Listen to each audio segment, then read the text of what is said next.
நாம் இயேசுவால் பிறந்தவர்கள் என்று உலகம் முழுவதும் இன்று அநேக மார்கட்டி கொண்டு மகிழ்கிறார்கள்.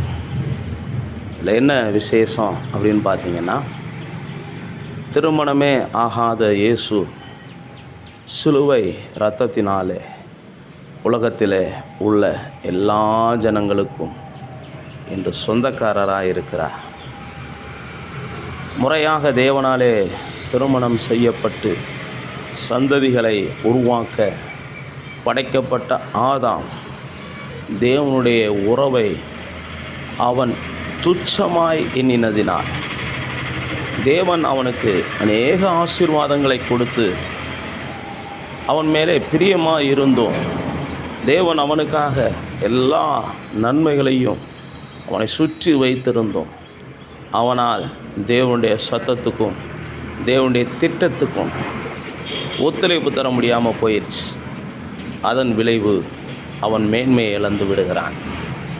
ஆனால் இயேசுவோ பிந்தின ஆதாமாக இந்த பூமிக்கு வந்து தேவனுடைய சகல திட்டங்களையும் தேவனுடைய சகல விதமான ஆலோசனைகளையும் அவர் கை கொண்டு தன்னுடைய இரத்தத்தை சிலுவையிலே சிந்தி இன்னைக்கு அநேக சந்ததிகளை தனக்கு சொந்தமாக்கினார். அநேக தேசங்களை அவர் தனக்கு சொந்தமாக்கினார்.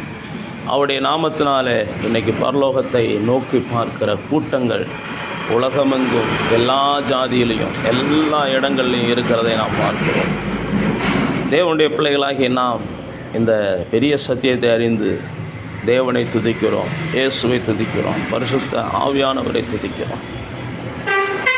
ஆதாம் என்கிற மனிதன் மூலமாக ஆபேல் காயின் அப்படின்னு சொல்லி வருஷத்துக்கு ஒரு சில குழந்தைகளை தான் பெற்றுக் கொடுக்க முடிந்தது. ஆனால் இயேசுவின் சிலுவை மரணம், பேதுருவின் பிரசங்கத்தினால் ஒரே நாளில் 2000 பேர், அற்புதத்தினால் 4000 பேர் அப்படின்னு சொல்லி ஏராளமாக மறுபடி பிறந்தார்கள். இது வேதம் நமக்கு சொல்லுகிற சத்தியம். ஒரு மனிதனுடைய கீழ்ப்படியாமையினால் அவன் தன்னுடைய மேன்மையை இழந்தான்.